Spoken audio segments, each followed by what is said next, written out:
Jadi di sini kami akan membahas tentang jurnal kami atau penelitian kami tentang menelusuri hukuman begal dan tafsir ahkam, relevansi fenomena hukuman begal di masyarakat. Jadi di sini kami akan membicarakan minjam-minjam sedikit apa yang terkait dalam jurnal ini.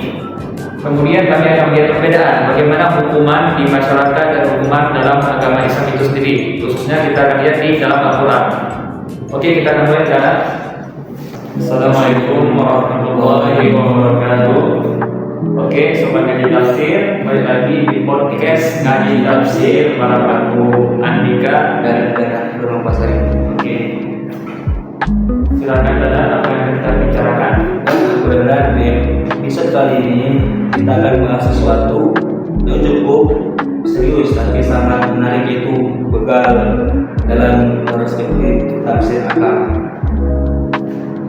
Yuk, oke, jadi ternyata kasus begal yang sering kita dengar di media itu bukan cuma masalah kriminal biasa. Dalam Islam, tindakan ini bisa digali dari sudut pandang hukum syariat lewat tafsir ayat-ayat ahkam. Nah, benar banget tuh.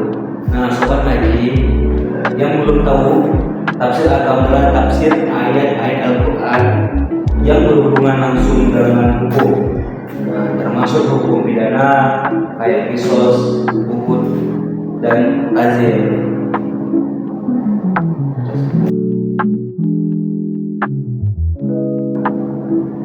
Oke, kita mulai dari definisinya. Dalam konteks syar'i, begal dikenal dengan istilah hirobah.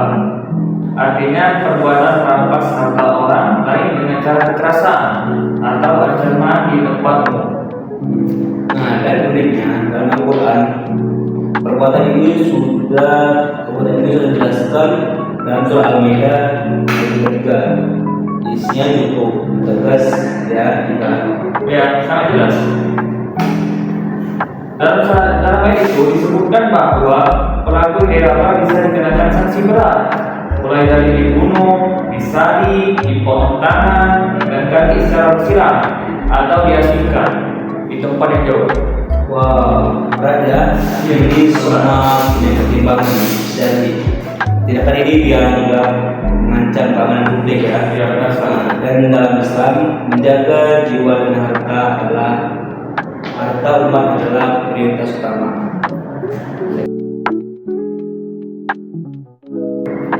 Nah, jurnal yang kita bahas ini keren banget karena mengkaji bagaimana para mufassir. Nah, jurnal yang kita bahas ini keren banget karena mengkaji bagaimana para mufassir klasik seperti Imam Al-Qurtubi, Ibnu Katsir memaknai ayat ini dan juga imam yang lain. Dan mereka sepakat bahwa hukuman harus profesional. Jika kalau pelaku begal, membunuh dan perampok, hukumannya bisa dibunuh dan disalib. Tapi kalau cuma perampok atau membunuh, ya hukumannya disesuaikan sama yang ada. Ada juga unsur pemaafan kalau pelaku bertobat sebelum tertangkap. Ini menunjukkan bahwa Islam tetap memberi ruang pada taubat dan perbaikan diri.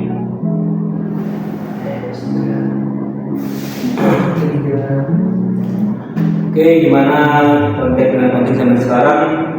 Apakah hukuman itu masih relevan? Ini akan kita perhatikan. Nah, menurut jurnal ini, meskipun hukuman hudud seperti dalam Al-Quran bersifat tetap, tapi pelaksanaannya disesuaikan dengan sistem hukum positif negara seperti di Indonesia. Nah, betul. Nah, dan yang penting negara wajib hadir dan memberikan rasa aman pada rakyat. Jika aparat dan hukum tidak jelas, maka ayat-ayat seperti ini bisa jadi rujukan moral sekaligus peringatan keras. Intinya, Islam itu bukan agama kekerasan, tapi agama yang melindungi hak hidup dan hak milik manusia. Oke, sobat ngaji, dulu sobat ngaji tafsir, semoga obrolan kita bisa jadi bahan dorongan. Tafsir bukan cuma ilmu, tapi juga cerminan untuk hidup kehidupan di sosial kita. Sampai ketemu di episode berikutnya. Jangan lupa follow, share, dan komen. Kalau kalian suka, wassalamualaikum warahmatullahi wabarakatuh. Oke, sobat ngaji, Jadi hari ini kita akan membahas lagi sebuah tema yang menurutku sangat relevan, yang terpenting membangun kehidupan rumah tangga di zaman sekarang. Ya betul banget. Ini jurnalnya adalah ya betul banget. Judul jurnalnya adalah dampak judi online terhadap keharmonisan rumah tangga. Perspektif ayat-ayat yang ditulis oleh Suyani, Fajrul Mumin, dan Zulfaqri dari IAIN Mansar. Topiknya kali ini adalah berat tapi sangat dekat dengan realita. Karena faktanya judi online sekarang sudah jadi semacam penyakit sosial yang masuk ke rumah-rumah kita, terutama lewat gawai di genggaman atau handphone disebut. Dan dampaknya tuh nggak cuma keuangan doang, bisa sampai rusak hubungan suami istri, anak jadi korban, bahkan berujung pada kekerasan dan perceraian. Di jurnal ini dibahas juga dari perspektif ayat-ayat ahkam dari Al-Quran itu sendiri. Jadi kita bisa lihat bagaimana Islam memandang dan merespon bahaya ini. Nah, kita akan membahas ini secara bertahap ya. Mulai dari fenomena sosialnya, pandangan agama, dampaknya terhadap keluarga, sampai solusi ditawarkan. Jadi buat kalian yang dengerin, stay tune ya.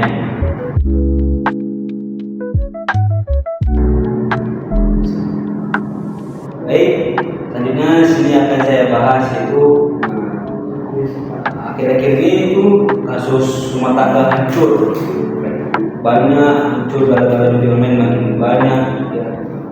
Gue sempat lihat di berita bahkan ada yang sampai cerai, sampai bunuh diri, segala itu yang tahu sangat-sangat berbahaya.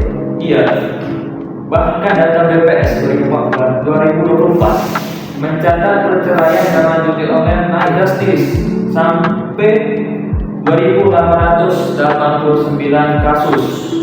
Itu belum termasuk yang tadi dilaporkan. Dan penyebab utamanya suami kecanduan judi online, uang belanja ludes, anak-anak gak diurus, istri stres berat. Jadi benar-benar menghancurkan sistem rumah tangga. Dan yang bikin makin bahaya lagi itu karena akses gampang ya. Nah, dulu mau judi harus keluar rumah, sekarang saya buka HP, bisa kamar mandi, bisa tempat kerja, bahkan sampai pura-pura urusan itu bisa kita minta dulu.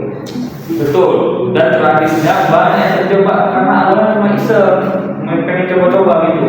Padahal di balik itu ada skema yang dirancang buat bikin orang kalah terus. Tetapi tetap main. Harapan menang itu yang bikin kecanduan.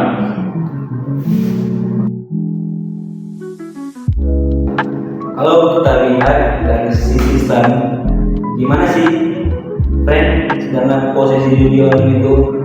Jelas banget. Di dalam surah Al-Maidah ayat 90 sampai ayat 91, Allah bilang, judi itu perbuatan setan. Jauhilah agar kamu beruntung. Dan bukan cuma ayat itu, bahkan dalam tafsir ayat Asy-Syabuni juga dijelaskan bahwa judi itu menimbulkan permusuhan, merusak moral, bikin orang malas, dan yang paling ngeri menjauhkan dari sholat dan zikir. Itu paling ngeri. Dan emang keras banget ya orang yang berkecanduan judi. Jangankan sholat, ngobrol sama istri aja malas, sudah rusak, saking rusaknya.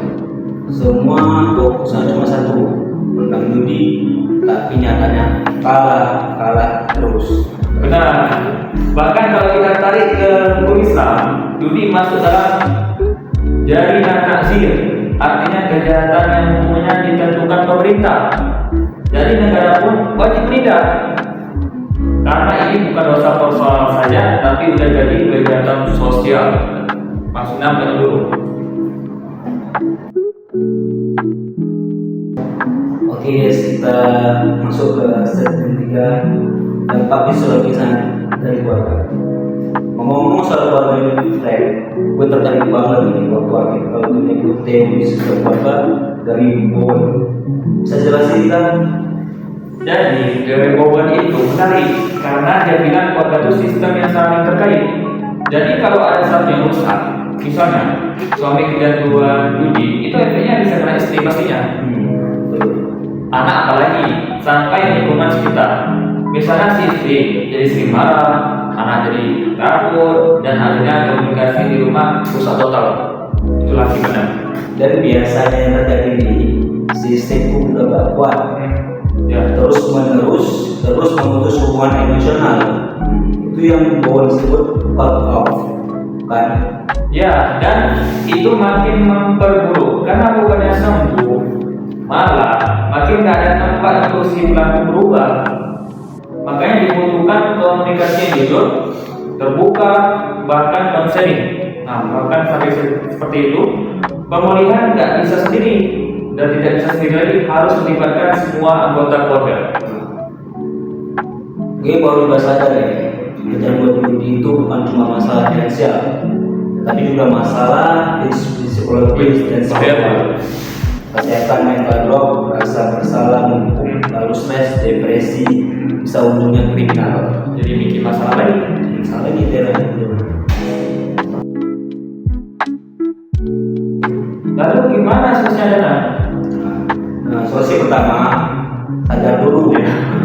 Kalau kita merasa kehilangan kendali atas uang, waktu, dan emosi gara-gara judi, itu alarm jangan tumbuh hancur. Cari bantuan dari istri dan ustadz dari psikologis, dari komunitas kayak Brothers Animals. Jadi kita bantuan. Ya, cari solusi yang terdekat kita.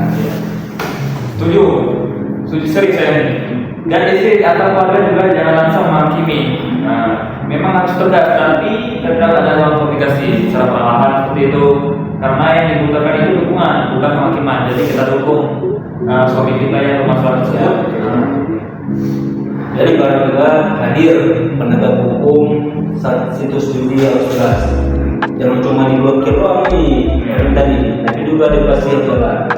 Termasuk perangkat kampus, sekolah, dan masjid harus aktif menyuarakan bahaya judi online. Tinggal ini edukasi menyeluruh dari sekolah, kantor, atau tempat-tempat lainnya. Intinya kita semua punya peran, warga masyarakat dan negara, jangan anggap remeh. Karena satu orang yang jatuh ke judi bisa ngancurin generasi. Oke, semoga makin banyak dari sebelumnya. Semuanya sebelum terlambat, rumah tangga itu investasi di pikiran. Ya, betul. Jangan lupa cuma demi sensasi menang palsu dari layar HP. Stop judi online. Oke, sekian dari kami ucapkan wassalamualaikum warahmatullahi wabarakatuh.